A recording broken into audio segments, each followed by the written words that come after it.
I'm running away from the past I left behind.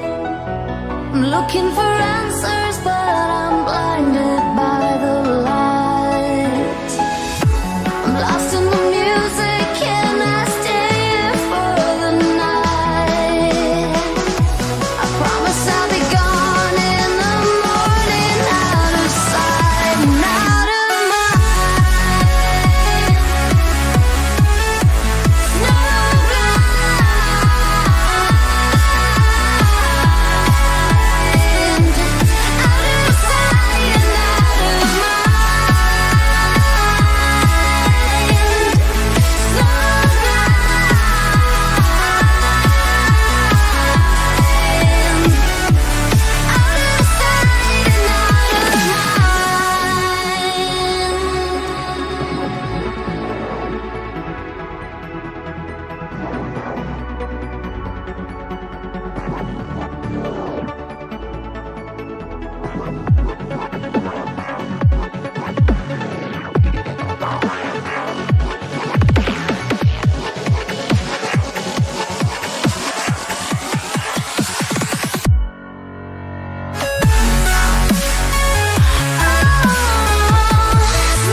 Good evening, everybody. Steve Vo, what's up, dude? Yeah, good evening. Good evening, everybody. A very, very, very, very interesting game week, especially from mine and your standpoint, and for a mini league standpoint. I'm looking forward to seeing what the final standings are as we head into, literally the final stream tonight for the next 4 weeks. So it's going to be 5 weeks. Yeah. Yeah. Wow, it's crazy, isn't it? Bit of a break. Yes, it's a break, and it's a very welcome break, although it's come at the wrong time for me because my momentum was genuinely picking up. I've been climbing the leagues. I've been catching up with you. I've been taking over people who I've got a lot of respect for. I've been catching up with people who I've got a lot of respect for. And now it's a 5-week break. Yeah. So I ended up getting 61, and I think you got 61 with a -4. Yes, and my -4 paid off massively, absolutely ginormously.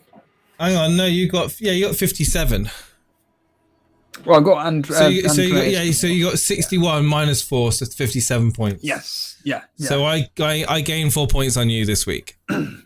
Yes. And I think you'd have taken that. I think from my point of view, I think from 4 goals from Tottenham and Kulusevski just getting it. Well, Kulusevski being one of the main men, almost man of the match, if not the man of the match. Robertson for you really helped.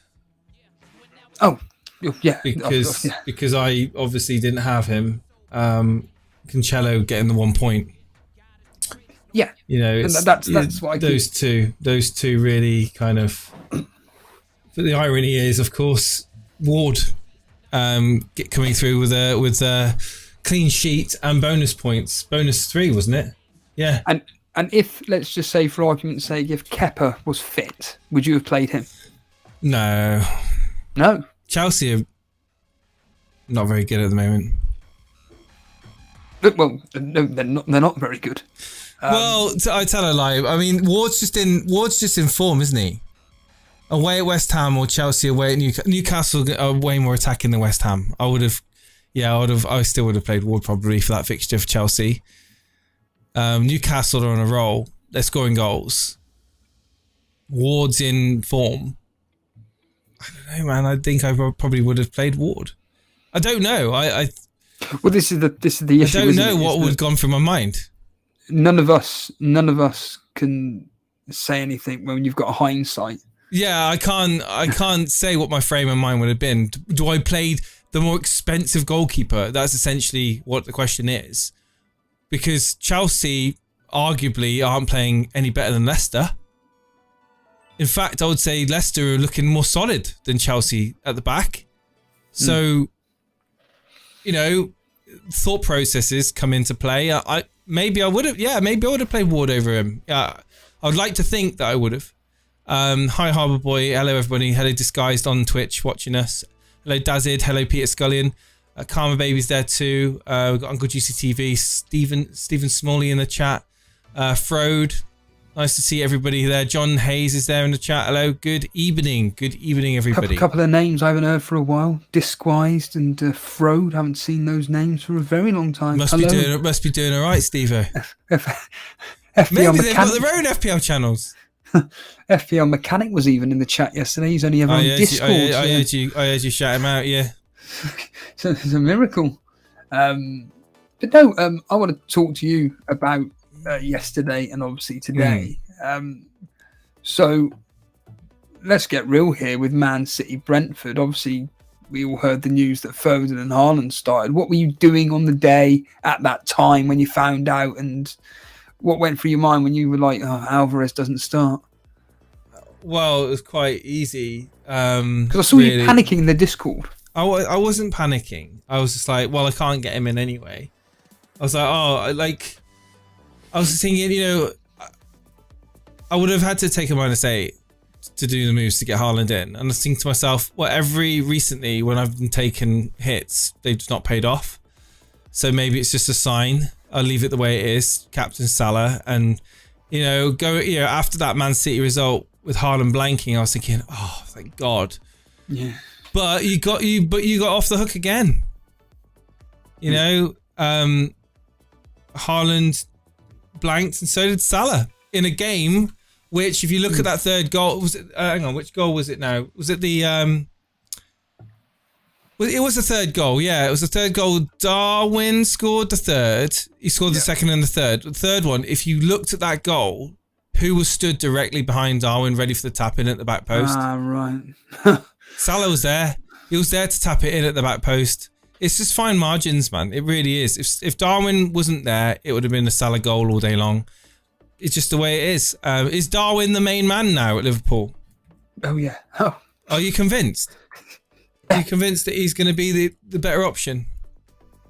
I think depending on what people's team structures are coming out of the World Cup, I think a lot of people are going to have Darwin, Haaland and Kane.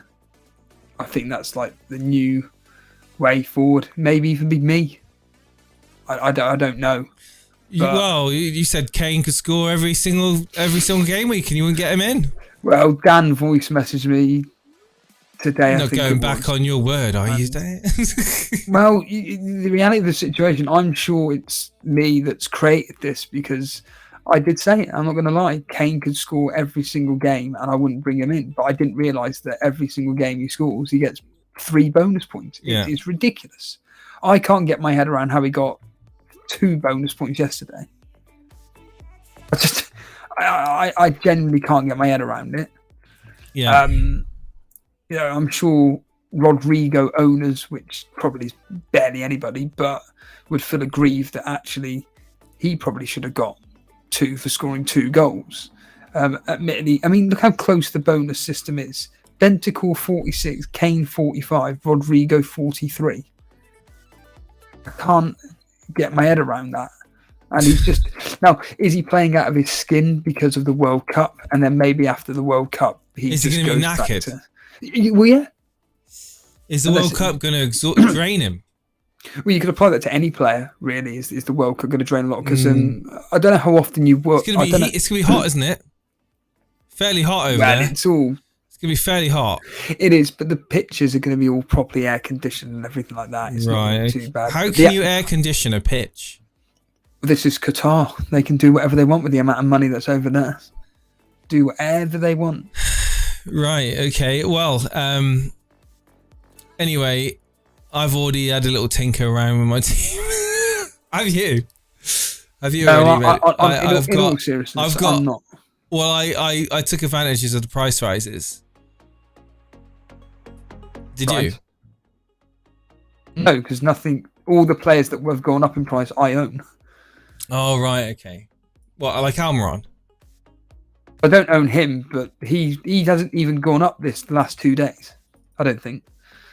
No, it was actually, I think it was Robertson and Ben White, yeah, and someone else.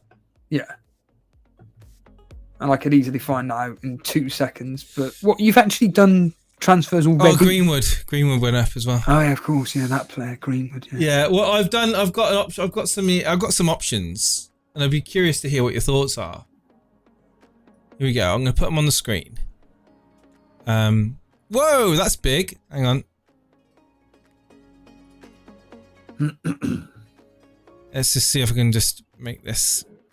Here we go. So we've got 2 options here. Draft 1 and draft number 2. God, we've been doing this already. Draft 1. We haven't even talked about today's games. Yeah, we'll get to it. I'm just excited to kind of share this with you. So, draft 1, which is a 4-4-2 or a 5-3-2.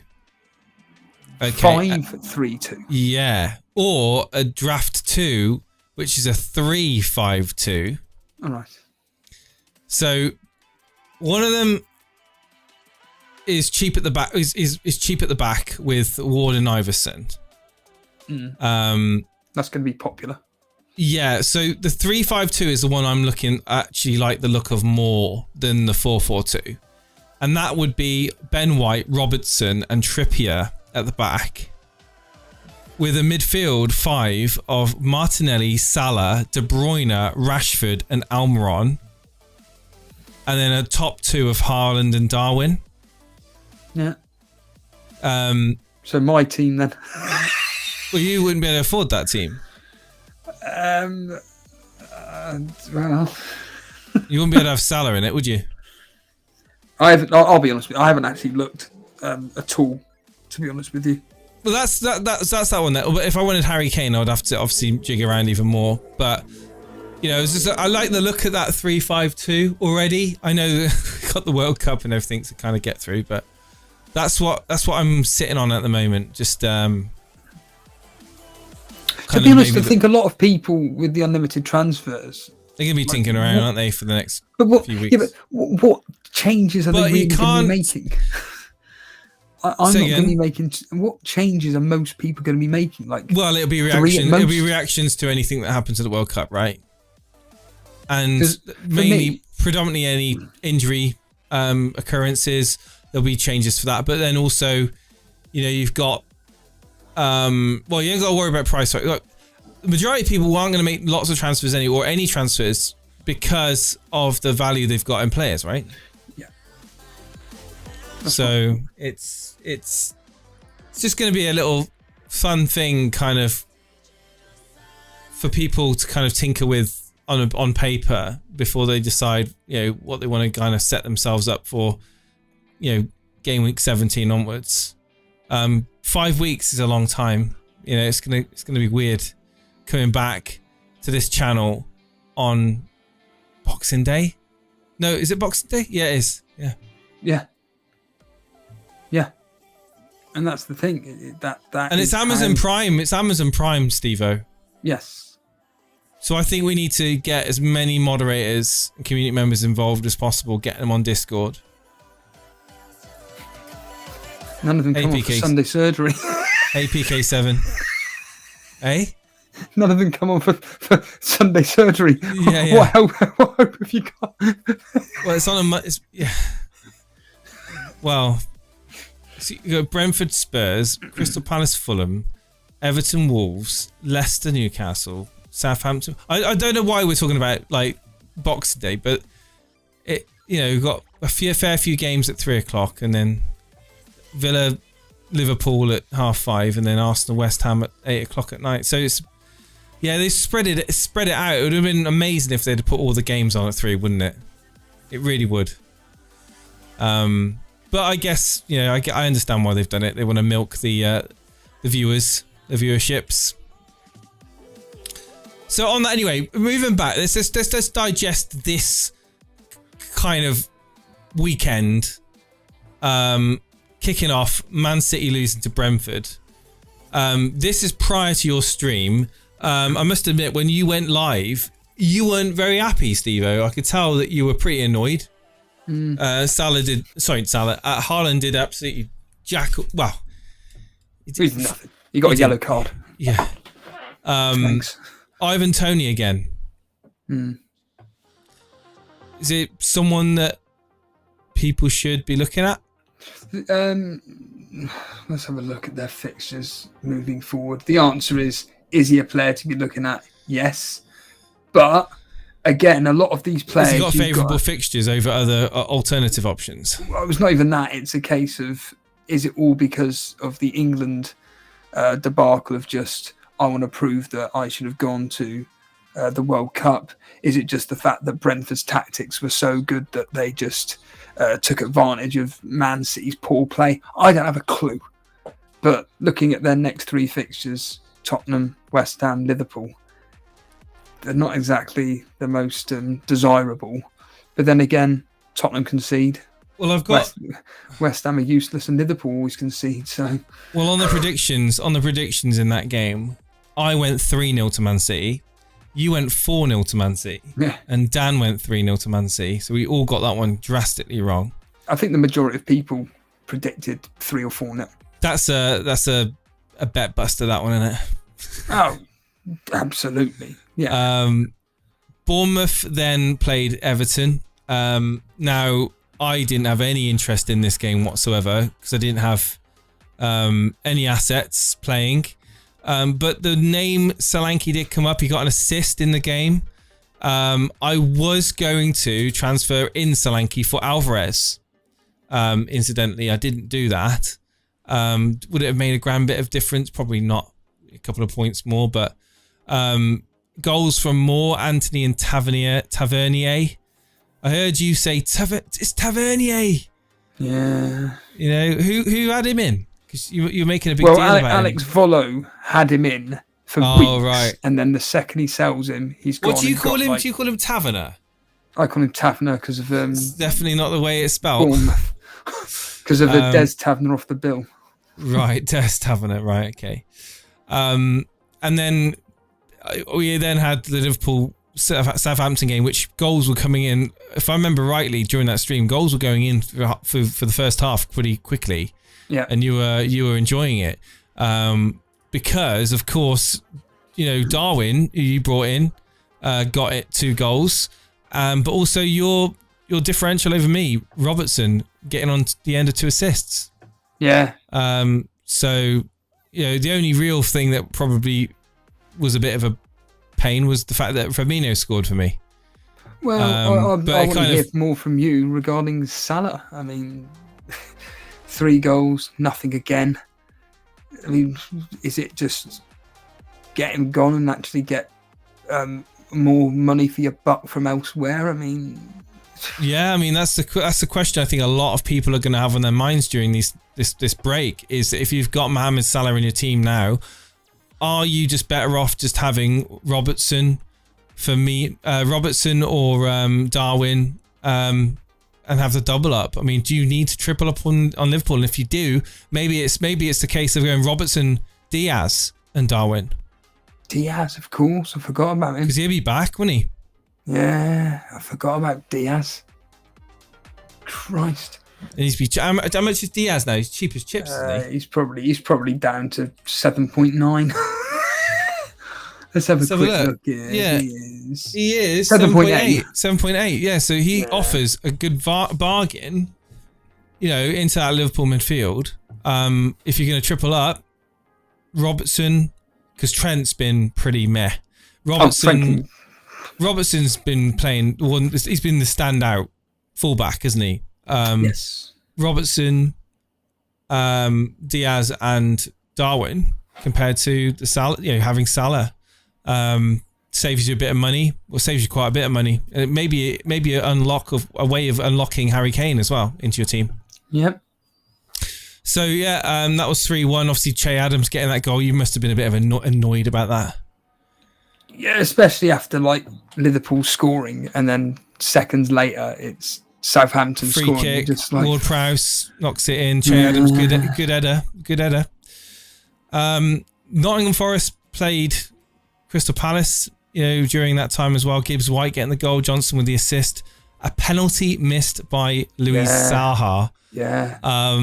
Massive. The ultimate FPL troll. Yeah, that was massive for lots of people. You've got people like Dan, who sold him for Bailey. He got 0 points. Zaha got 0 points. Let's just talk about very quickly the predictions for these games. So the Bournemouth-Everton game, I said 1-0 to Bournemouth. So I got the result right. Yes. But not the score. You said 0-0. 0-0. And Dan said 2-1 to Bournemouth. So Dan was right that there was goals. There was 3 goals in the game, but they all went to Bournemouth. And then Liverpool, I said 2-0 to Liverpool. Result right, score incorrect. You said 4-0 to Liverpool. And Dan said 2-0 to Liverpool. So Nottingham Forest, I said 1-0 to Crystal Palace. Yeah. You said, you remember what you said? 1-1. No.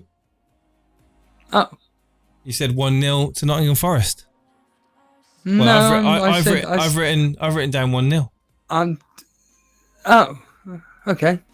Okay then. I'll take that. Yeah.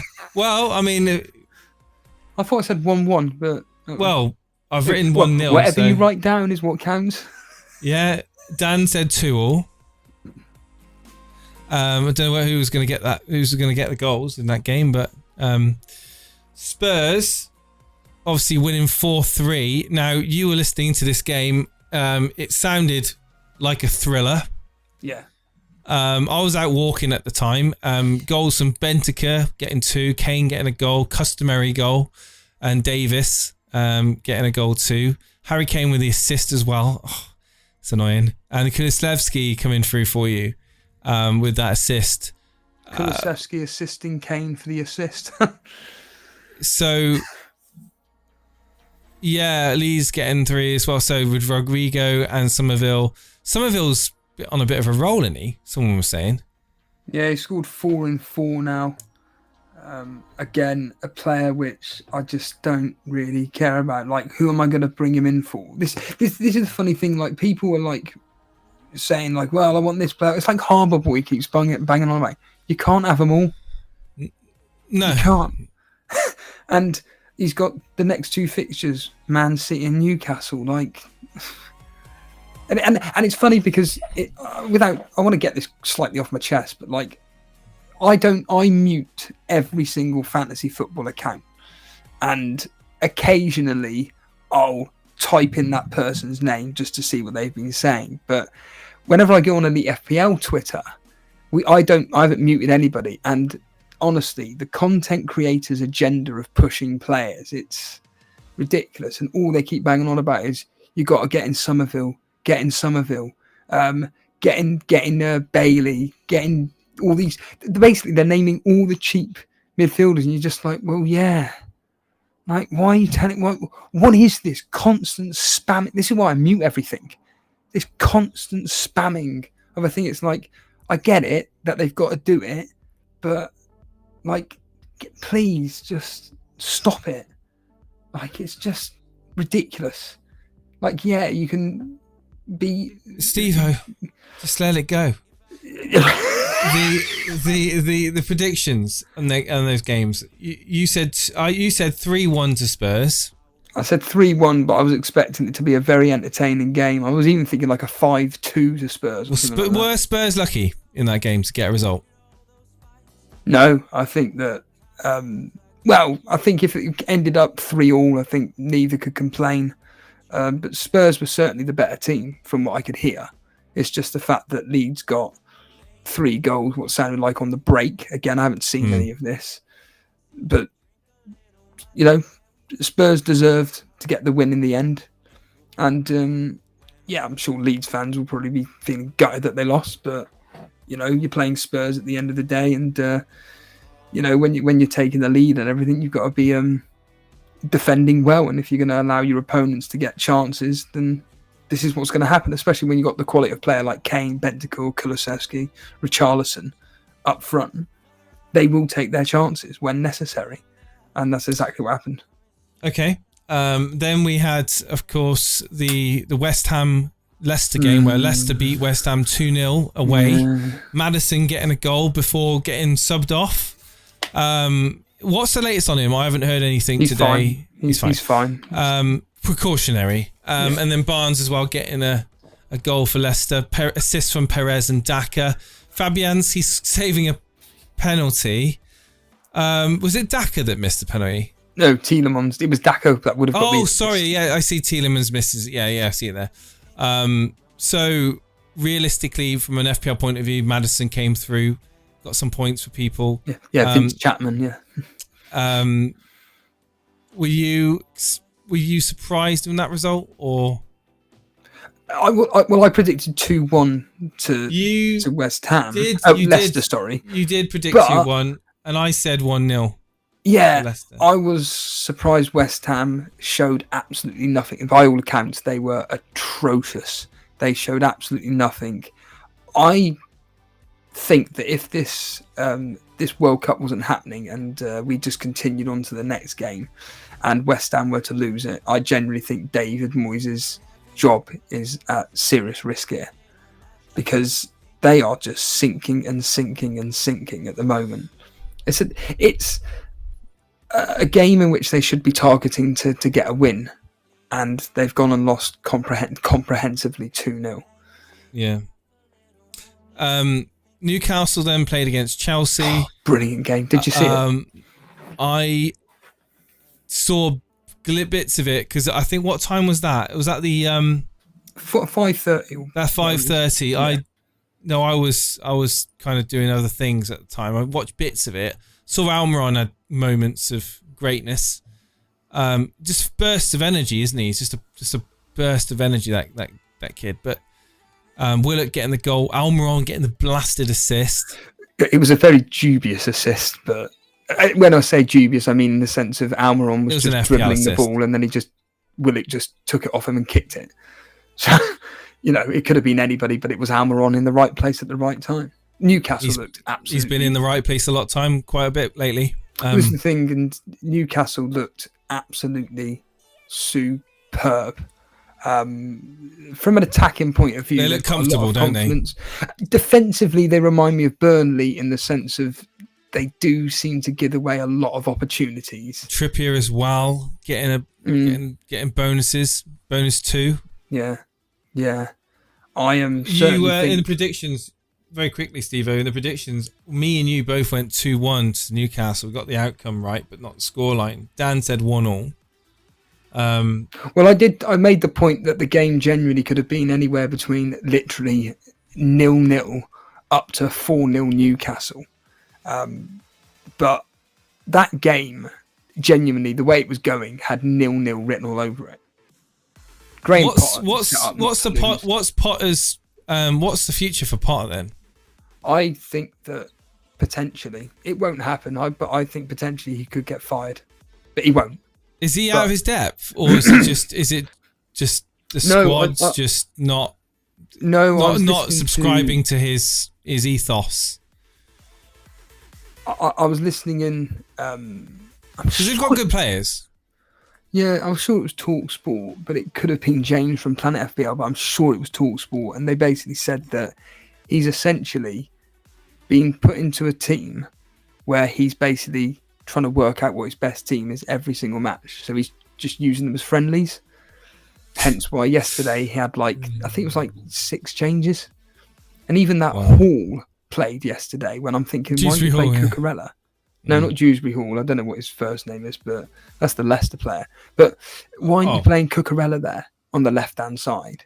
He did so well underneath Tuchel on the left. You know, Lewis he's an Hall, experienced player, and yet you played Hall instead, who he did all right against. I've completely forgotten who they played in the Carabao Cup, but Man City, wasn't it? But the reality of the situation is that he's not up to the standards. Not playing against Newcastle. Brozier, he's got a physique on him. You know, he looks strong and powerful. But again, I don't know what's wrong with Aubameyang, but I'd be playing Aubameyang in a fixture like this. Sterling, I don't know what's happened, why he didn't play either. Very unusual team selection from Graham Potter, and I don't think he's out of his depth. I just think that a lot of people are thinking that he's just been brought in at the wrong time. They face Bournemouth on the return. Surely they need to get a win there. Then they're at Nottingham Forest. They've got some nice fixtures. Before then, meeting Man City on the 5th of January. Then Crystal Palace on the 14th. So some, barring that Man City fixture, they've got some, you would imagine, winnable games there. I think, hope for Potter's sake, they need to reset, don't they?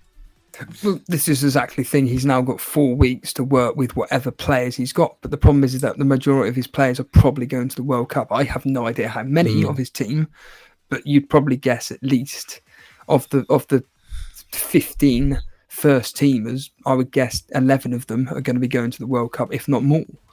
So it's going to be a struggle for the big teams to be working on new formations or getting their team right, because this World Cup, as Dan always keeps saying, has come at the wrong time, but that's a different debate. Yeah, it is what it is. Obviously, Joel actually saying in the chat, Cucurella was ill and so was Sterling. Well, to be fair, Sterling hasn't exactly done anything since joining Chelsea. I think let's move on to the next game. Wolves versus Arsenal. Great game. Are Arsenal serious title contenders? Or, Yes. or do you think that they're going to... They are, I'm not being funny, but Arsenal and Burnley are almost similar in the sense of What? they're so high intensity that it's very difficult for teams to stop what they're doing. The only problem with Arsenal... Wait, is this the Burnley of this season? Yeah. Obviously. We're beating you. We're beating you in the Carabao Cup. You reckon? Yeah. Because you lot are... You won't be able to keep pace with us. Okay. We look absolutely phenomenal. And I genuinely think that we're going to be knocking you out of that cup. Wow. If Company actually plays a first team. Well, it'd be interesting to watch. Oh, it'd be amazing to watch. But I seriously think that... Yeah, Burnley and high intensity sounds really odd in the same sentence. Exactly, FPL Junkies. Something It does. Which I don't, Have you seen us play? I haven't. No, we are absolutely. I've never. It's a championship, though, mate. Calm down. You can't. Championship or not, the team that I'm watching now. If we were playing in the Premier League, we'd be doing very, very well. Yeah. Where would you be? Where would you be in the Premier League? I'd like to think we'd be up there with Fulham, 8th, 9th, 10th. Right. We'd be beating the likes of.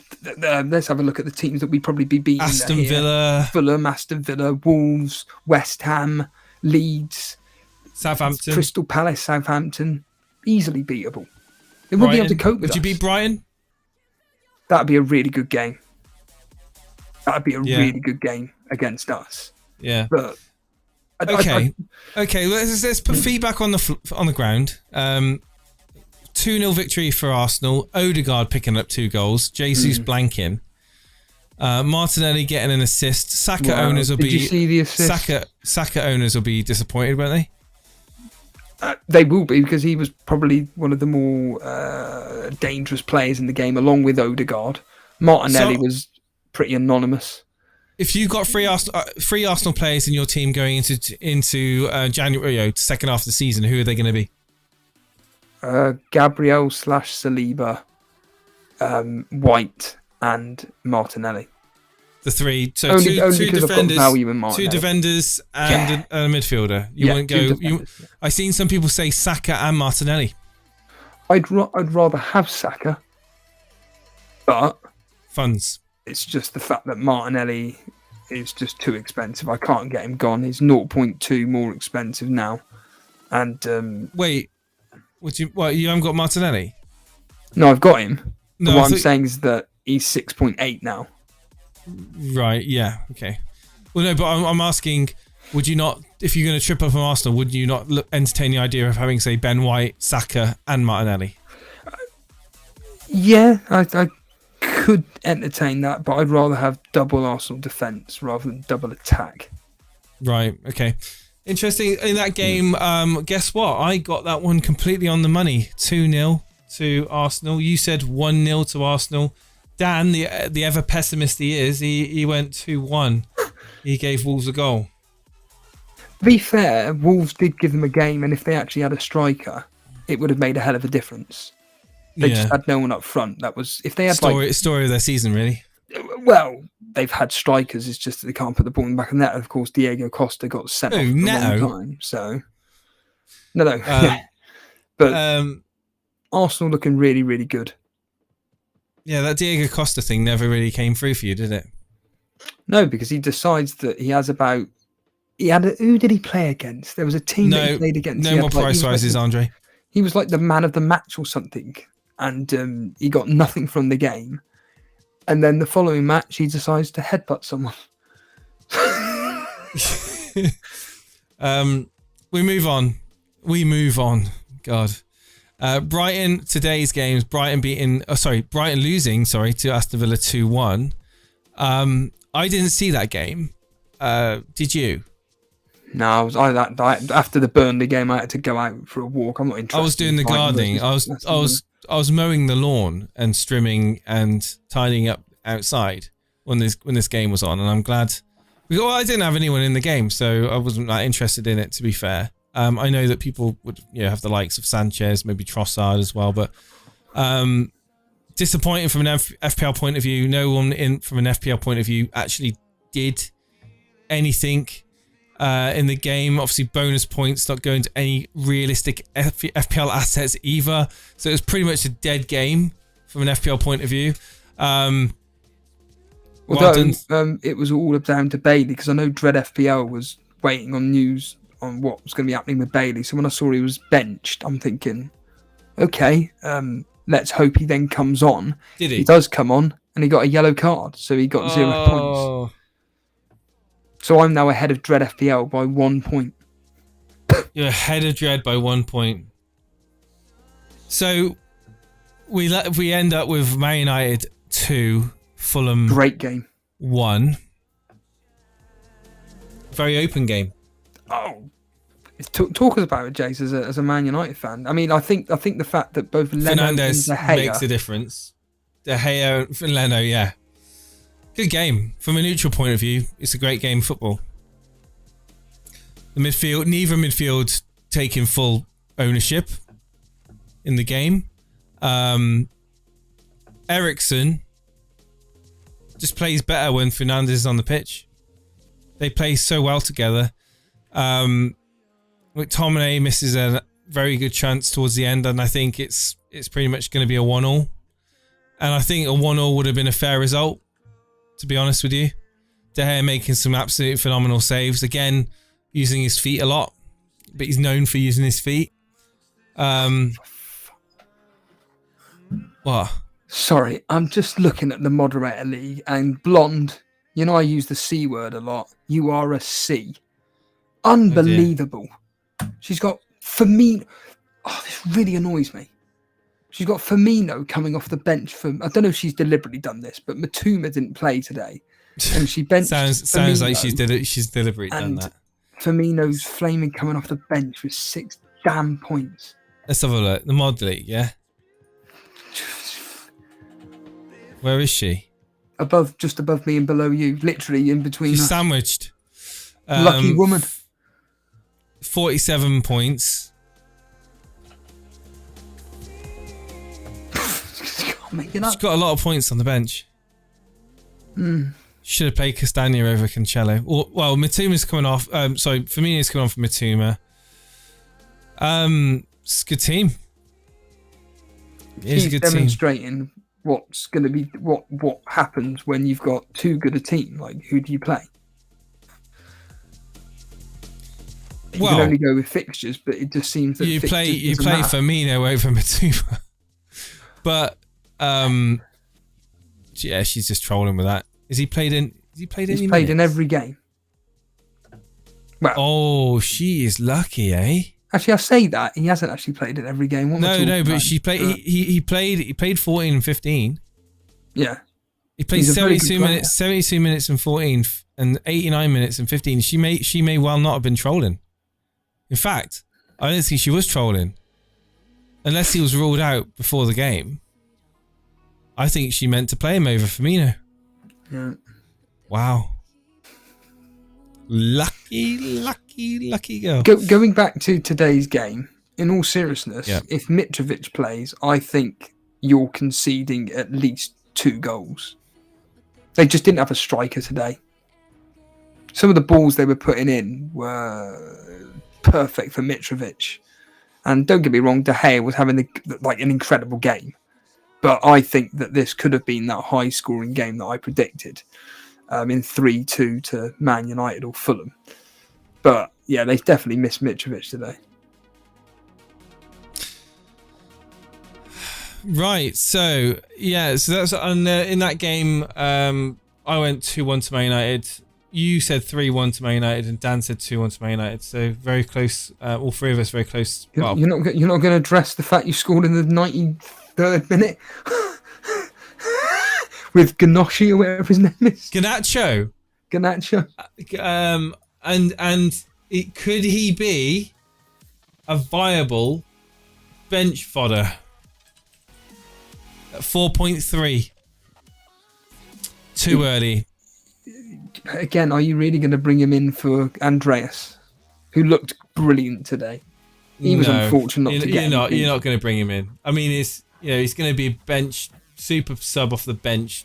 Towards the 80th minute or something in the game, he's not going to be playing many minutes, and I'll be very, very surprised. But one to watch, one to keep an eye on. He's performed really well in the last 2 games, Carabao Cup and today. Yes, yeah. Do you think that he's proven enough to start? Or No. Do you think, No, it's not going to be happening. No, he's going to be just strength on the bench, I guess. Just a young whippersnapper on the bench that Ten Hag can throw on when and if needed to try and get some energy on the pitch. That's how I see it. Obviously, we've got Sancho, we've got Anthony as well, coming back, wanting minutes. Our bench looked pretty weak today. Barring Garnacho, I think it was pretty defensive. Yeah. But we've got to make do with the squad that we have, and hopefully, I'm thinking in January, Ten Hag kind of hits the transfer market and starts looking again for some attacking players. So yeah, that was a week. Guys, we are on Discord. If you do want to come on and chat, feel free. So.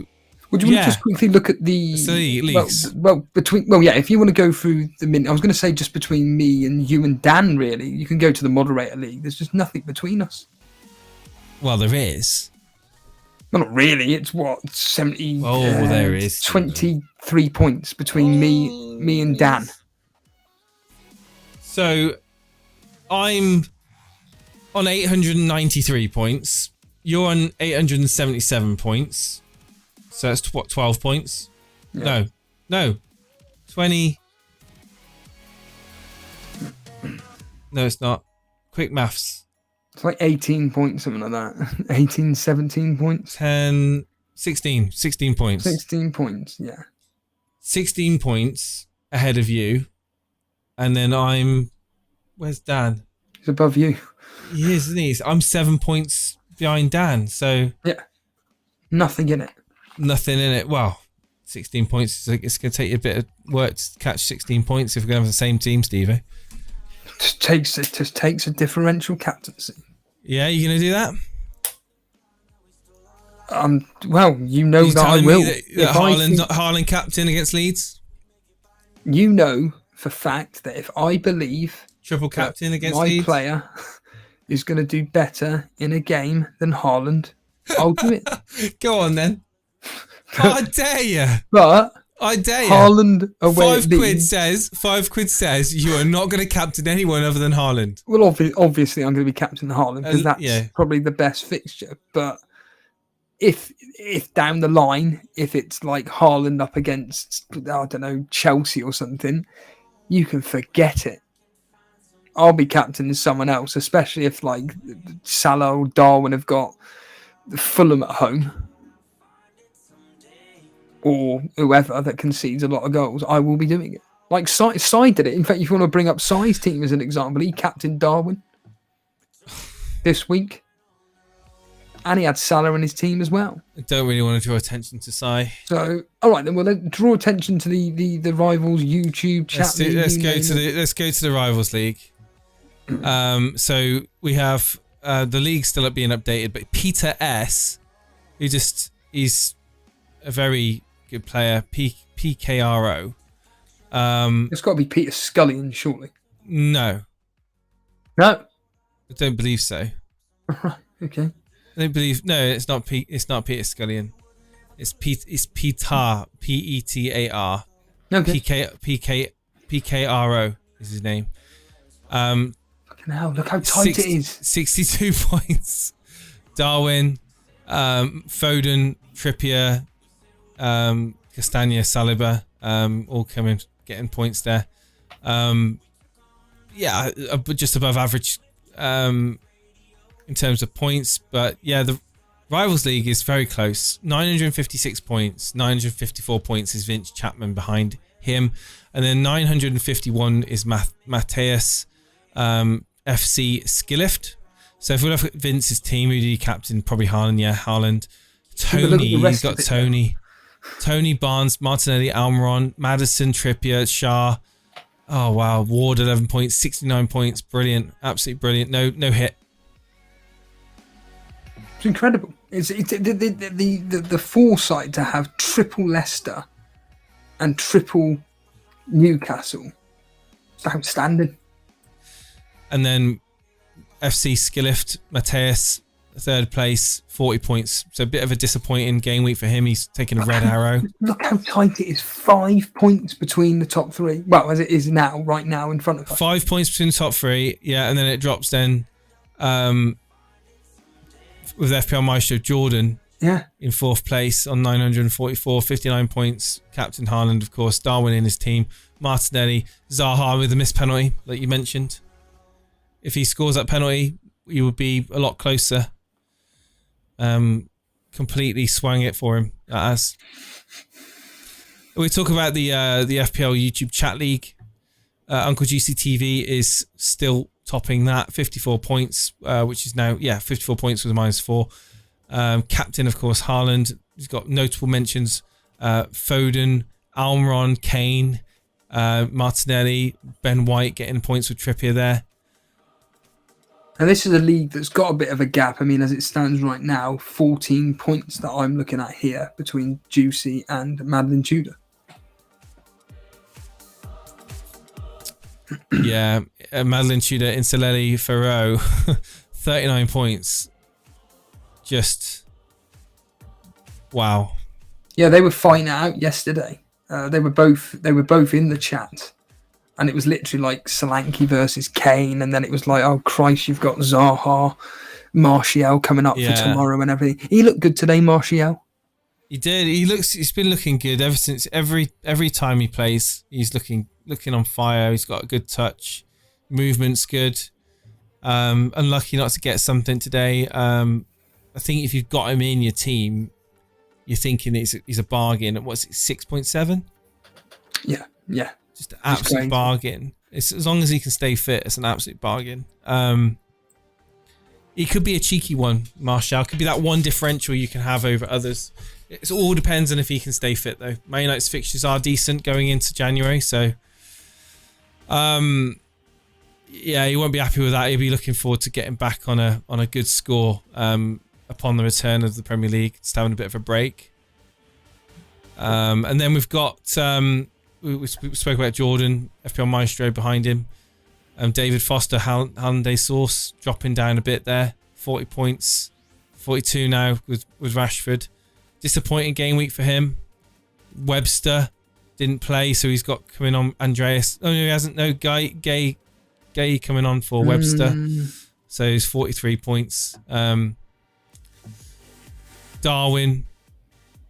That's about it, really, other than Trippier in his team. Martinelli. Pope obviously getting the 5 points. He got a yellow card.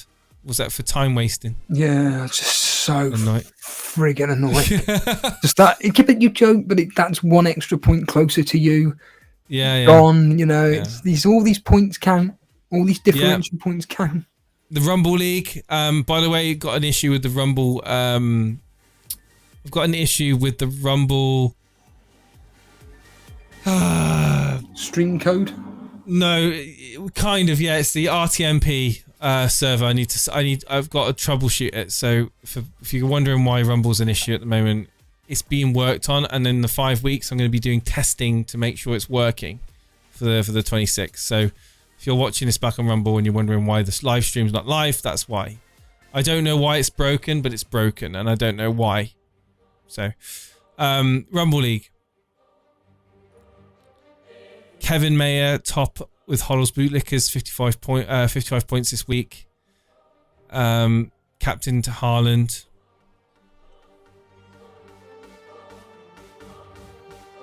Andrew Warfare is second.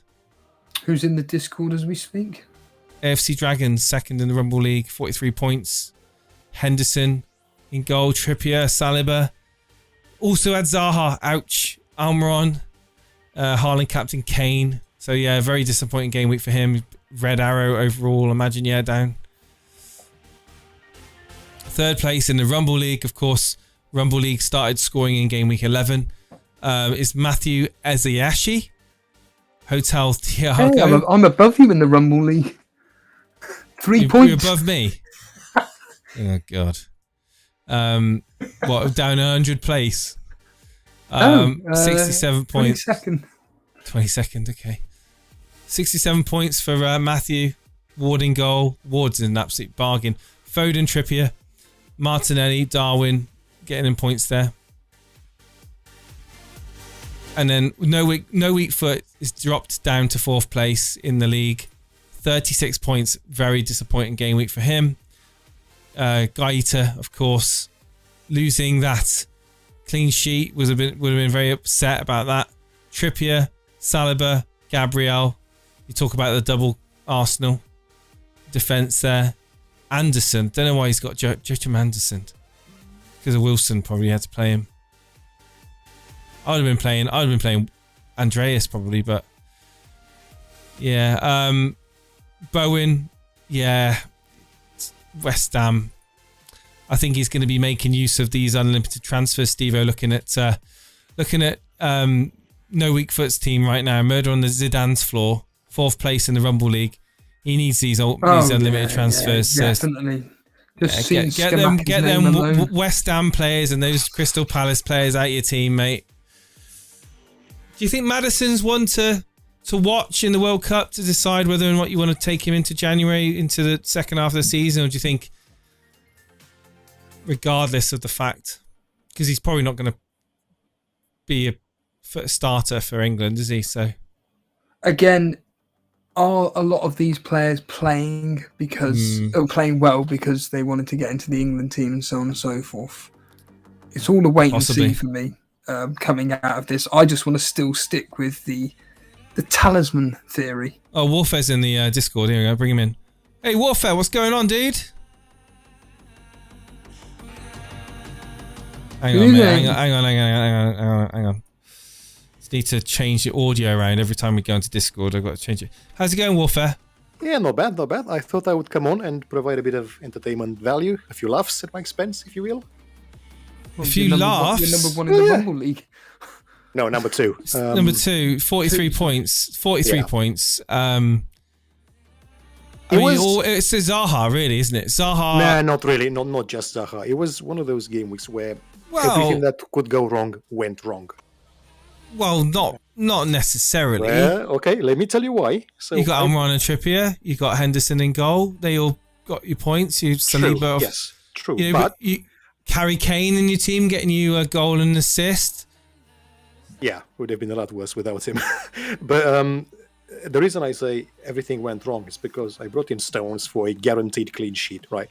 I said, let's take a 1 game week punt. Who did you take out? Ben Mee, who ended up getting an assist against City. So, for fuck's sake. Yeah, that was one. Then Zaha missed a penalty. Yeah. Then Xhaka got injured after 2 minutes. Oh, we were doing so well. 57 minutes with that swear word. Sorry. Apologies. So Xhaka got injured after 2 minutes, and he played until 15, I believe, but he was on his way out, obviously. Mm-hmm. What else? I think that this is it, basically. So, yeah, that's 1, 2, 3. Yeah. So it is what it is. With the next 5 weeks, you know, you've got your old limited transfers. Have you made any cheeky transfers far? No. Not yet. No, I'm gonna wait until like a day or two before the Boxing Day, I guess. Oh right, okay, yeah. Because there was a couple of price rises, weren't there, yesterday that people were kind of looking at. Yes. But I mean, ultimately, it isn't going to matter because a lot can happen between now and in December the 26th, right? Exactly right. So I have my eyes on a few players. I'm not going to lie. For example, I want to bring in Gabriel. Definitely. So Stones need to disappear. He was a 1 game week punt, nothing more. So I think I'm going to get Gabriel, either Gabriel or someone from Newcastle. I need to see. It could be Shah is an option. I know someone has Shah. Botman, mate, 4.4. Yeah, Botman. That's exactly what I wanted to say. Botman is the second option because he plays all the time. So that's a good idea. He's playing well. Yes, and then I'm probably gonna get rid of Salah, Xhaka, and Zaha, all 3 of them. Salah.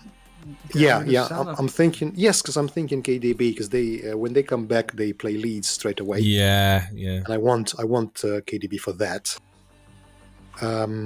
And then the other 2 places, I don't know. Maybe Odegaard because he's not that expensive. Maybe. And of course my other mistake, which was annoying, was Tony. I got rid of Tony when he was suspended, like 1 game week before City. And then I thought there's no way he's going to do something against City, so I just took him out. Another mistake. So I'm probably going to bring him back and just keep him until the rest of the season unless he gets injured. So that's kind of the ideas that I've got at this point in time. The reality of the situation is that looking at your team here, players that I wouldn't want moving forward. Henderson, the Nottingham Forest double up, the Man City defensive double up, as you've just mentioned here. Yes. Zaha can clear off. Xhaka, he's a 5 million a player that's playing in a more favoured position, shall we say? Yeah, 5.1.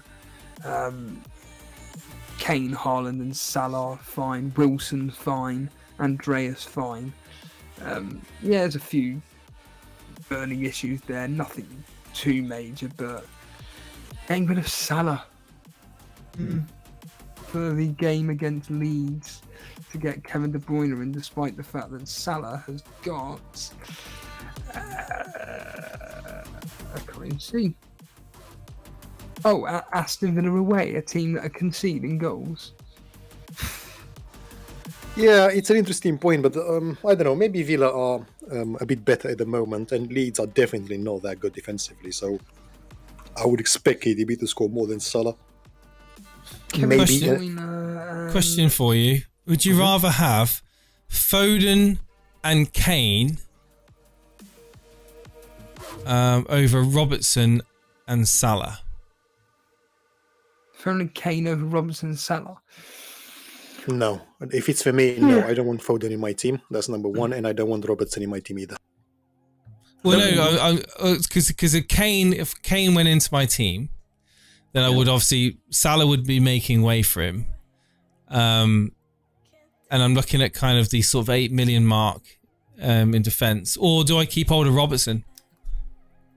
Hold a minute here. No, I'm just thinking out loud. All right.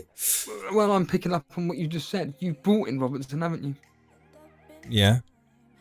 You have. Yeah, for the price rise. Yeah. So you got him in before his price rise. Yes, I did. Yes.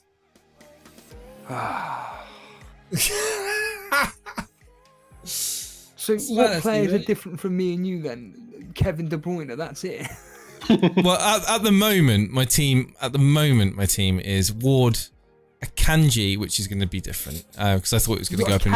I thought it was going to go up in value because he was on there. Of course, he's not. No. Well, no, he was on FPL statistics before it glitched out.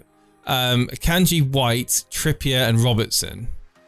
So this is a 4-4-2. Akanji, White, Trippier, Robertson, Almiron, Martinelli, Salah, and De Bruyne with Darwin and Haaland up front. Very good team. That's my team at the moment. Very good team. That is the dream team, and that's also got Dalot on the bench, by the way. How much in the bank is that? 0. 0.1. Right. Yeah. Same. Well, but this is with Kepa. This is with Kepa and Ward. Dalot on the bench. Andreas on the bench. Greenwood is the bench fodder as well. But yeah, this 4-4-2 is looking nice and tasty, man. An alternation between Kepa and Ward in goal. Akanji, White, Trippier, Robertson, all good players at the back. Obviously, Akanji rotation risk, not really. But Dalot as an option to rotate between, say, one of those back line or Almiron, because I've got Almiron, Martinelli, Salah, De Bruyne, Darwin, and Haaland.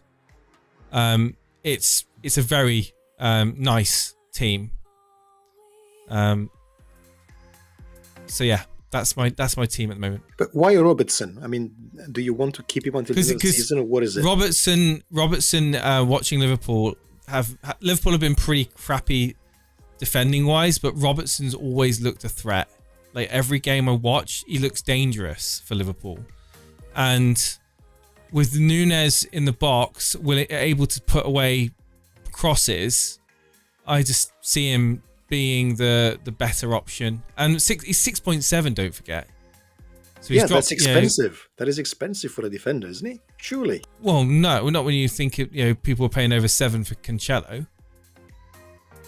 and over 7 for Trent. I think Robertson, for me, the eye test, he passes the eye test. He really does. And his form, he's been in good form. 2 assists just against Leeds. He got an assist as well. But the eye test means a lot, He missed out, obviously, a few games in Game Week 12, Game Week 10, Game Week 9. But since coming back in Game Week 13 against Nottingham Forest, he's been playing very well. And he looks a threat, and it can all change in might unlock some value in Robertson so I can do other things, especially if Harry Kane is to come into my team, then it's likely that Salah makes way for him.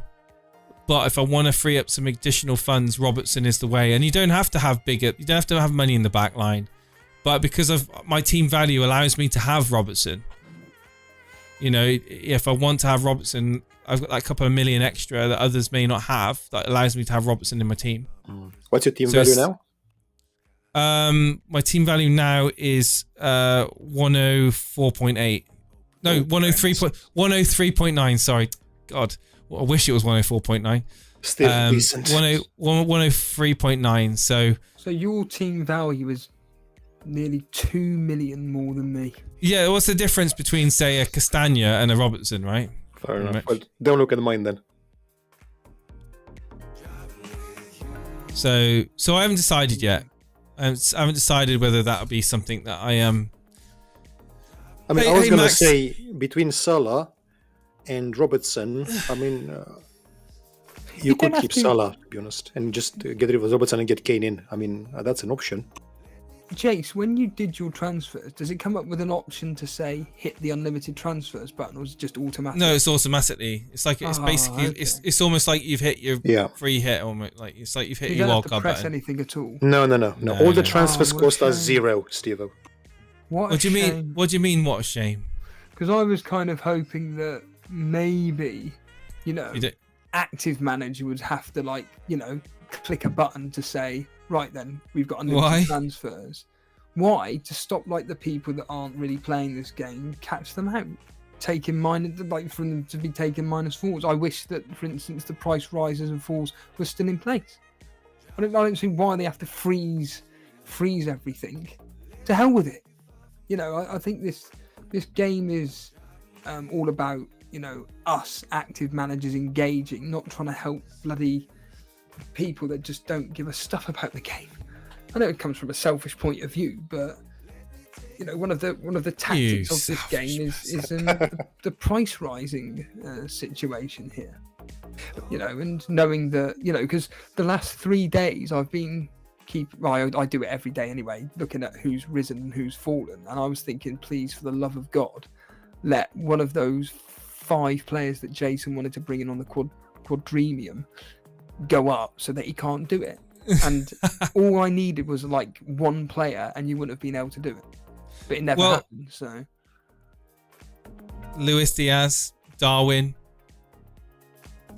I'm looking at this now. I could 3-4-3 formation with Trippier, Ben White, Akanji, Dalot. I mean, I'm spoiled for choice, really. I mean, a lot of people are spoiled for choice, but again, it's way too early to be doing this. But it's good to have kind of in your back of your mind, where you could go combinations. But yeah, my team value is locked now. I don't want to be making any moves because I'd lose team value in the players I've got. I managed to get value in on Greenwood, who went up. No, he didn't. He stayed at 4.2. I thought he was going up. No, he didn't. It was Robertson. Robertson went up to 6.8 from 6.7. Who else went up last night? Ben White. Ben White went up last night, and there was another one. Andreas. Did he go up last night? I don't think so. No, Darwin. Darwin went up last night. No, so I'm sure someone else. I'll check right now. Someone went out. Someone else went up. Why do you do that? A question for both of you, if you don't mind.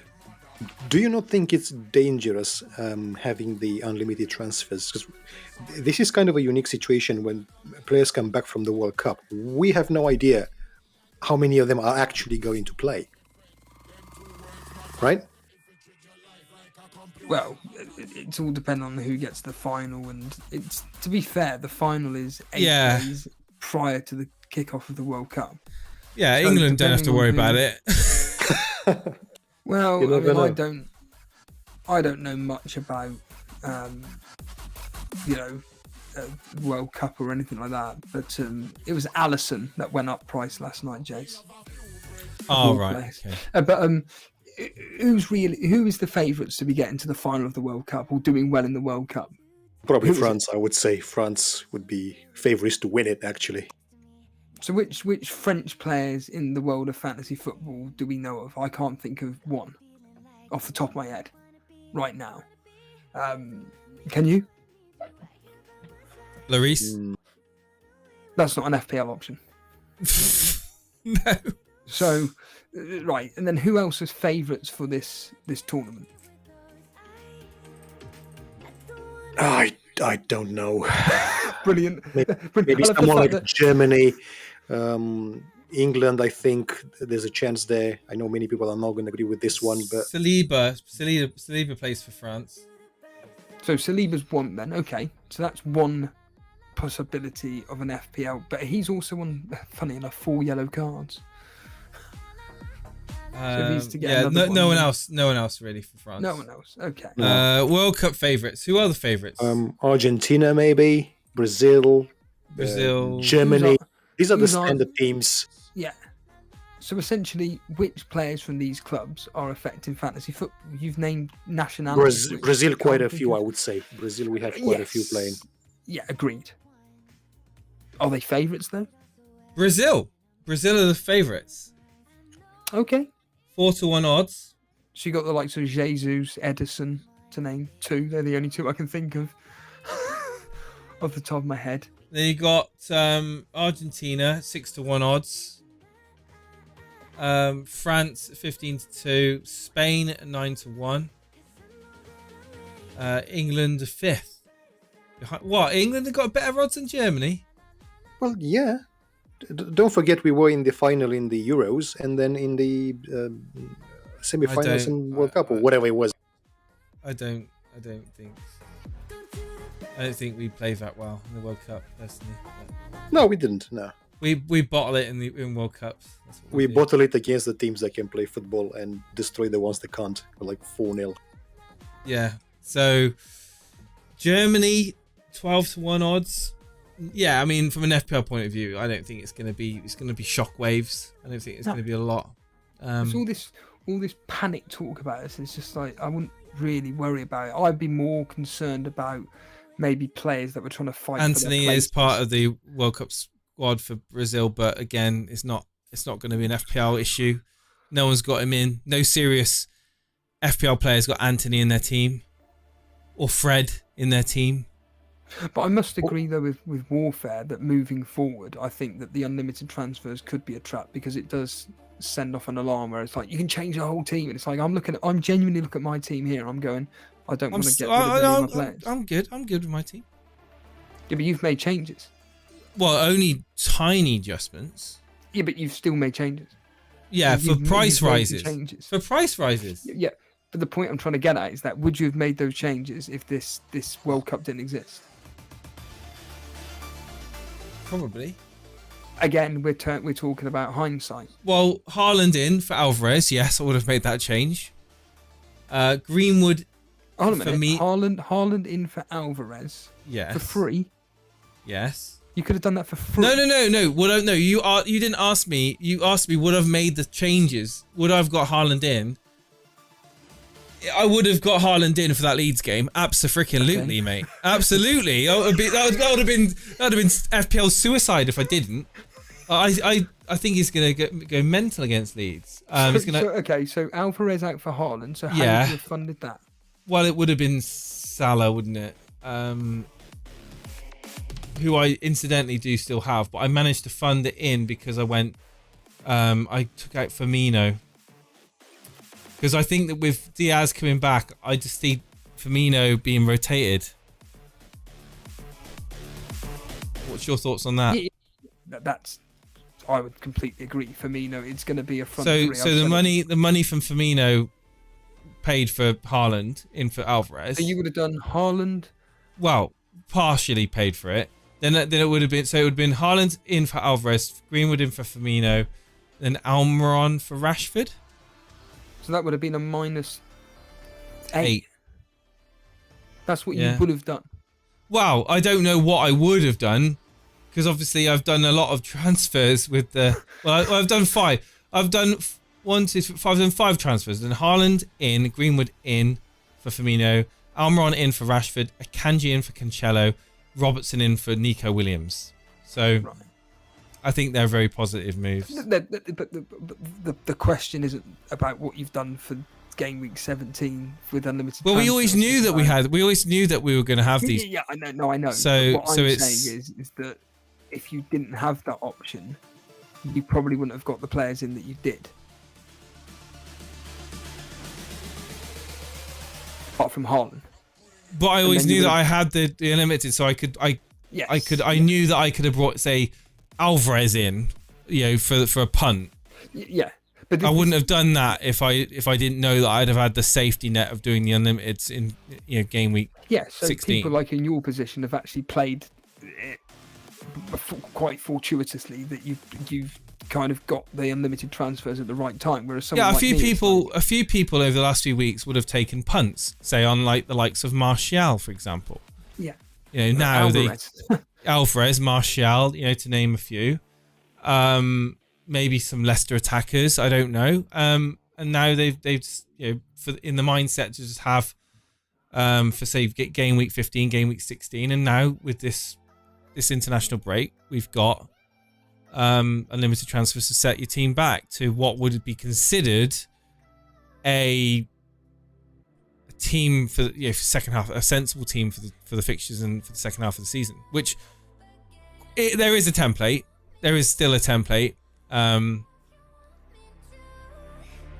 think that majority of people are going to go with it'll be a triple up of Man City, triple up of maybe not triple up of Man City.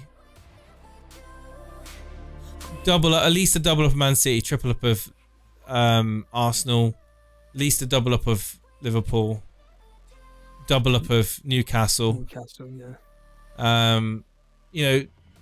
There's not many teams that you look. We just looked through the leagues, didn't we? There was no teams that were standing out from the crowd that had. I mean, barring the one that had Scamacca and Bowen in it, barring that one, there was none that really stood out from the crowd. But anyway, we digress. I'm looking forward to just having a break, to be honest, from this FPL. Are you going to watch the World Cup? Only the England games. Is that because it's in Qatar? Not particularly.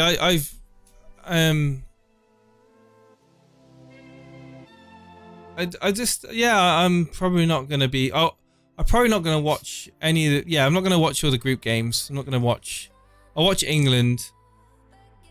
If we progress into the finals, I'll watch them in the finals, and then if it's like some good matchups in the finals, I'll watch those as well. But I'm not going to kind of go out my way to watch as many World Cup games as I possibly can.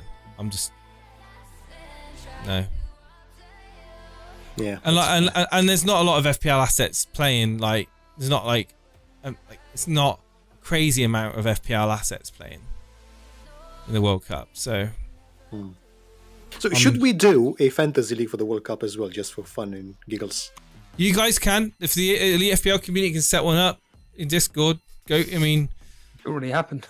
there you go.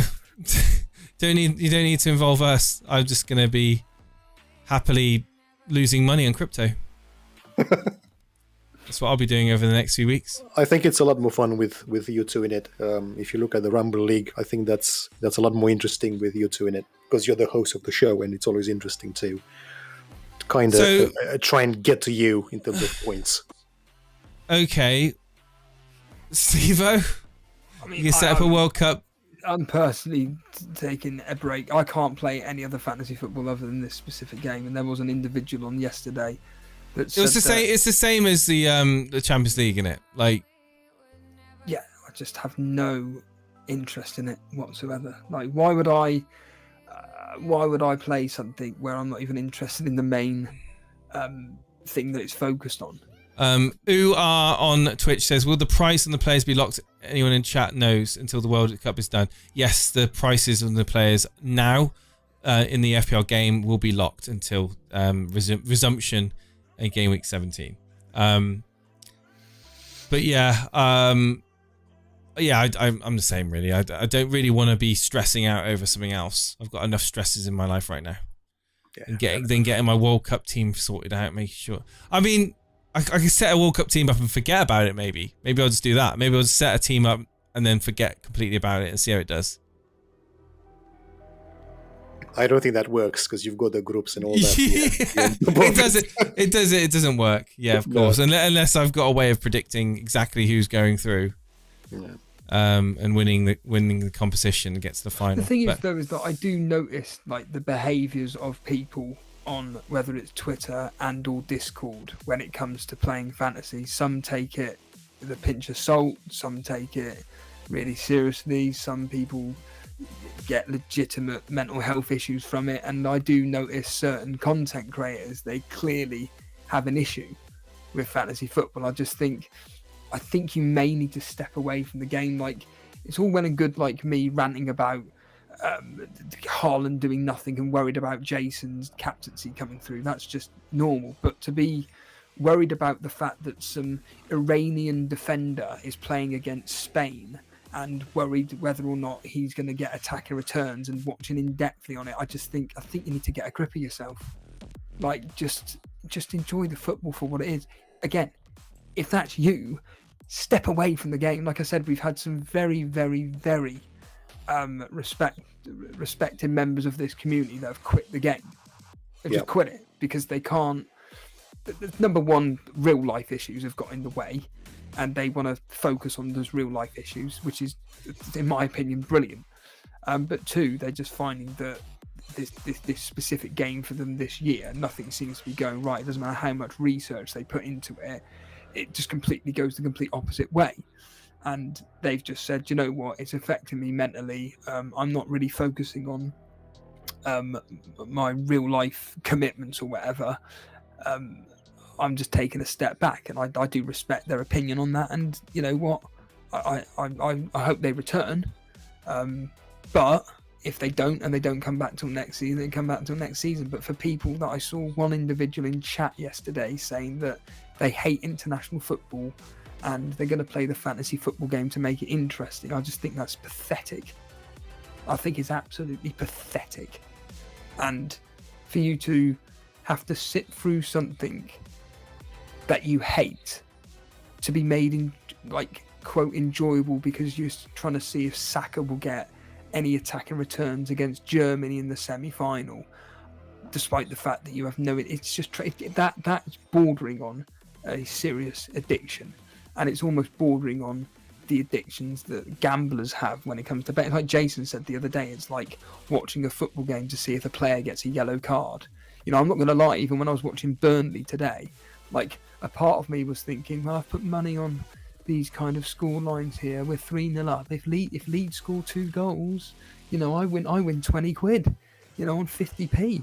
That'd be amazing. Come on, Blackburn, score 2 goals. It's ridiculous. You know, I even made like a little bet in my own head. I was like, I bet you Ashley Barnes will get a yellow card. Guaranteed to get a yellow card. Never did. You know, but that's all I was thinking during the game. Like, when are you going to get a yellow card? When are you getting a yellow card? Don't get me wrong. I'm not suggesting for 1 minute I didn't stop enjoying the game for what it was, because it was absolutely incredible watching the way we were playing and winning 3-0. But if anybody's at that stage where they're relying on a fantasy football game to make something that they don't like more enjoyable, I mean, that's awful. That is bordering actually on something that an alcoholic would do, or a drug abuser would do. You know, I can only take this just to make life a bit more enjoyable. It's dark stuff. I won't go that far. I think comparison isn't probably that extreme, because with alcohol and drug abuse, you are literally causing damage to your body. You are right. However, there are a lot of parallels with it. There are. I mean, it's the endorphin hit, right? It's the same as people that play Call of Duty. Call of Duty. Call of Duty. That they get the loot boxes, and they want to get the best weapons, and they spend money on getting camouflages, and and then you've got people that just like in video games anyway. Like many years ago, there was a mobile game that I was hooked at playing. I was addicted to a stupid mobile game And I was spending hundreds of pounds trying to get the best items in this stupid little mobile game. What, actual money? Yeah, but the thing is, they're clever, Steve-O, because you spend like $7.99 one day, Oh, I'm fully aware and you how spend clever they are. $3.99 a couple of days later, and it's one click, right? But when you add that over a couple of months, that $7.99, that $3.99 can turn into 300 quid. You know, and then you realise at the end of the year when you do your tax, your accountant does your books, you think, well, hang on, how much have I spent on this? Bloody hell. Yeah. Like, you know, and you think to yourself, that is an addiction. You know, the addiction of trying to, you know, to get to that next level, to win, to be the best.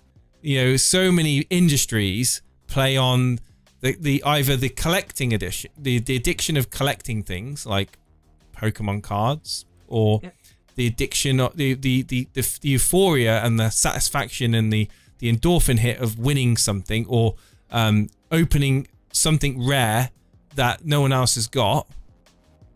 It's massive industry.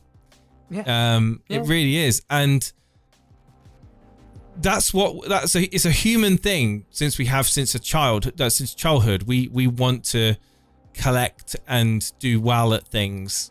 And it's, you know, that psyche within the human mind is, you know, it's big business. And I mean, when it comes to FPL and when it comes to this game, I mean, it's a bit different because we have got no control over what happens in the real world in the games. You are right, but unfortunately, there are people that take it so to heart that it's affecting them, their relationships, their Well, yesterday was like, it was Robertson getting 2 goals, and I remember being on the walk, and I was like, oh, for God's sake! And Mal was like, what? I'm like, oh, it's just FPL, don't worry. Like, and as soon as I say that, like, I'm like, for that minute, I'm like, oh, for God's sake, Steve-O's got bloody points from Robertson. It's typical, isn't it? You know, like, she knows that it's annoyed me, but that's just that's competition. That's like, that comes to because I want to be beating you. That's not because, and I think that that's healthy, because that's healthy. Yes, but when people are literally unable to turn off and switch off, and are constantly on YouTube watching, you know, multiple content, you know, one after the other, asking the same questions in, whether it be in the Fantasy Football Scout, whether it be on, you know, a Discord channel, say FPL Focal, could be on our channel, could be on Andy's channel, could be on any FPL Tips channel, asking the same questions because they want to get information from so many different sources. Like, at that point, are you going too far? Are you taking a free-to-play game and turning it into a bad obsession? I'm going to say yes to that one. And it's actually a lot worse than this. And does that make you more angry when things don't go right? So for me, if I've done something where I've looked at something for an hour, and I say looking at something for an hour on fantasy football, you know, in terms of making a decision, you know, you shouldn't be taking more than an hour, generally speaking, to make a decision. Like, you know, if it's just a transfer, like if you're spending the best part of a week deciding whether or not to do something, this is why, do you know, when I say to you in the past, Steve-O, I've made a transfer on a Monday because I can't be bothered to stew over it for 3 or 4 days. I'm gonna, you know, if he gets injured midweek, so what? You know, it's just bad luck. I mean, because I don't want to be thinking on Friday evening, going into Saturday morning, do I, don't I, and up until that point, I don't want to think, you know, overthink this. I don't want to overthink that decision. Whereas I make the decision early, you know, that way I can get on with my life in that week, be busy with other work, and then when it comes to the deadline, look then, see what the news is. And I'm not as like, I would, if I dedicated my whole week to setting up a decision and, you know, looking at various different analytics, whatever, and then get to the, you know, watch so many different content creators and then find out, an answer from many other people and go with a consensus, and then it backfires on me, I'm gonna go mad. Because, at that point you've wasted, you feel angry because you've essentially wasted all that time and effort on a decision that's backfired. So isn't it? I think the most angry FPL players are the ones that spend the most time playing the game, without a shadow of a doubt. The most toxic FPL players out there on Twitter are the ones that spend an unhealthy amount of time consuming FPL content, and when things go bad, they're the ones that get the most toxic, the most angry, the most hate-filled. And they're the ones that I would say represent a smaller percentage of the overall community, but they're the most active and the most vocal. So, but you can't tell someone to kind of cut down on their FPL, because to some people it really is what they look forward to each and every week. Maybe for some people, it may be the only thing they look forward to at the weekends. Yeah. So, but when it comes to your well-being, your mental well-being, it's all very well being something you look forward to at the weekends, but if it means it's going to put you in such a negative space, you've got to really think, I really enjoy playing the game, but if I'm going to start, being hostile to others, I'm going to, maybe act differently around my loved ones, is it really something that's healthy in your life? And that's when I hope people would look in, and I think people do. And I think people do recognize that it can be a love-hate relationship, and certainly an unhealthy relationship, when you start to really overconsume information and look to others to make decisions. Because if I make a crap decision and it backfires, egg on my face, I'm an idiot. Put my hands up. But if I listen to other people and do what they're telling me, I joke about the chat, tell me what I should do on my team. What if other people have spurred me, encouraged me to make a decision, then I'm far more likely to be bitter about it than if it was my decision to make. Just how I see psychology working in this game. No, I completely agree. It's why, for instance, this weekend, I'm glad I did that -4 as a simple example, because I'm now up by, I haven't done the maths, but it's something like 18 points or whatever it is. I can't remember now.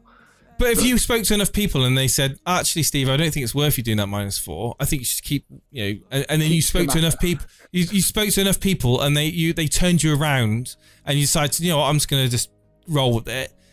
You'd have been like, oh, for God's sake, I was thinking of doing that all bloody week and I didn't do it because I listened to this and that's and it's like, it really is how you kind of how you process that, how you deal with that disappointment, whether it's something that you kind of, you are the bearer of your own destiny by making your own decisions. And without repeating myself, if you're letting other people do it, you're far more likely to get upset about it. This is when I want Dan here, because Dan always talks about lately. Hey, Cage Paps. He essentially doesn't look at his team whatsoever. He just gets to the deadline day and goes, fancy that player, done. End Some of the happiest people at FPL are not glued to their screens. Yeah. Hey, Boona.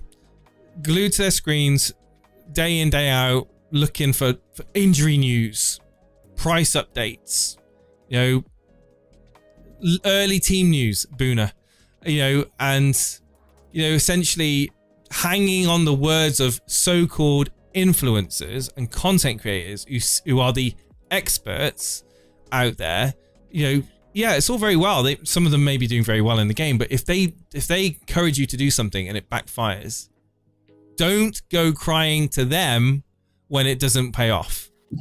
And I think the people that go and they cause, this toxic atmosphere and these, especially when it comes to the bigger content creators out there that are trying to give their best advice, and they're quite in every right. They've got their rights to kind of go through each player and break down the best combinations in that particular week, who they're going to be getting in themselves. They've got every right to do that. But don't go giving them grief and giving them, a hard time because you've made a decision based on what they've said.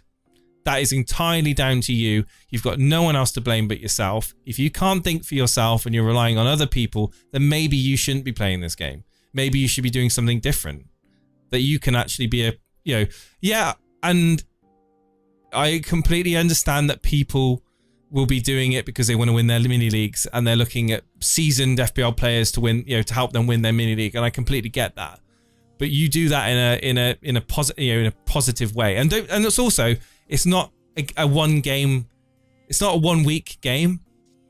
So just because transfer hasn't worked off that 1 week, it's put you in a bad mood, because Haaland, your captain, didn't pay off this week. Well, guess what? Everyone else is in the same boat pretty much. But some people decided to captain Harry Kane. Some people decided to captain Darwin. They've done well. And well done to those people. Because I can tell you one thing, it wasn't a content creator, it wasn't their Twitter personality, there was no one else that was telling them to do that. They did that themselves. And they're going to be the happiest people because of it. And fair play to them. Bloody fair play to them. Got the balls to go against the grain. Anyway, on that note, I'm still talking. It's getting on. Yeah. I'm going to go to bed. Just a quick comment from a few people here. FPL Jones, but good evening, pal. This is why I'm leaning to not making a fantasy World Cup team and just spending time watching some of it and focus on my family. Cage, perhaps listen to people is fine because it may open you up to another side you hadn't thought about. Very true, but don't change your mind unless you think it's right. Max saying here, hello mate, this week has been kind of nice not looking at FPL. Didn't see any of the results until when all the games had finished. Yeah. There will be wives, girlfriends, boyfriends, husbands out there that know and dread when the weekend comes, when the season starts, because their partners, their family members are different when things don't go right. And I'll put my hand up. I've been a miserable person to be around when I've had a bad game week. But I don't let it get to me anymore. I've learned to deal with it in a positive way. In the past, when I've had a bad game week, I've not wanted to talk to my family. I've just been like really angry at myself, and I've been really quiet. And they want to go and do something. They want to go on a family walk, or they want to go visit somewhere, and I'm like, oh, yeah. And they know, and then like my wife knows, it's because of fantasy football. But like, should I really be like that? No. And how immature is that? How immature is getting angry and upset over a game that I have absolutely no control of? If a player gets sent off or misses a penalty or gets benched last minute, gets injured in a warm up, gets left out the first, the whole team, and then I've got a dud coming off the bench. Whose fault is that? Whose fault is that, really? Like, so many things happen that you've got absolutely no awareness, no way of understanding or predicting to happen. The game is predominantly luck. Let's not forget, the game is predominantly luck. You've got some skill that goes into the game, but the majority of the time you're getting lucky with a lot of your picks. So you should not be taking that out on other people. I put my hand up. I've been a misery guts because of FPL in the past, and I refuse to let it do that to me ever again. I'm never going to be like that again, because it's when you step back and you think, hang on a minute, I'm acting like a complete child. I'm 24, but I'm acting like I'm 8. No, I'm not. Maybe older than 24 slightly, but you get my point. You get my point. This is it comes down to the whole being, playing the game and enjoying playing the game and not being a complete dick. But anyway, Any thoughts, Warfare, before we go? Let you have your final Yes, I think it's a lot more dangerous than this. I mean, I'm very cool when it comes to FPL. I don't let it affect me. It is what it is, and I just don't care that much. It's just a game. But it's one thing that I've realized long ago. If you spend too much time on something, then you don't have time for other things. So you might be in school. Maybe you should focus on school. Maybe you want to advance in your career at work. You want to focus on that. The more time you spend on FPL, the less time you have for that. That's kind of how it goes. And I was going to say... Nothing is more important. Just want to say, nothing is more important than your friends and your family. Nothing in this world. Nothing. No job is better or more important. No hobby is more important. And your friends and family are super central to your life. And I just hope that people realize that. When they play this game. But yeah, go ahead. Sorry, Warfare. I don't want to cut you up. I was going to say, this is a great thing that you guys are doing, raising awareness of this, because I think everybody should listen to this. And I was just going to say, if you're 24, you're half my age, basically. So there you go. But you're not 24. So. I had a rough paper round. No paper round is that rough, mate. Yeah.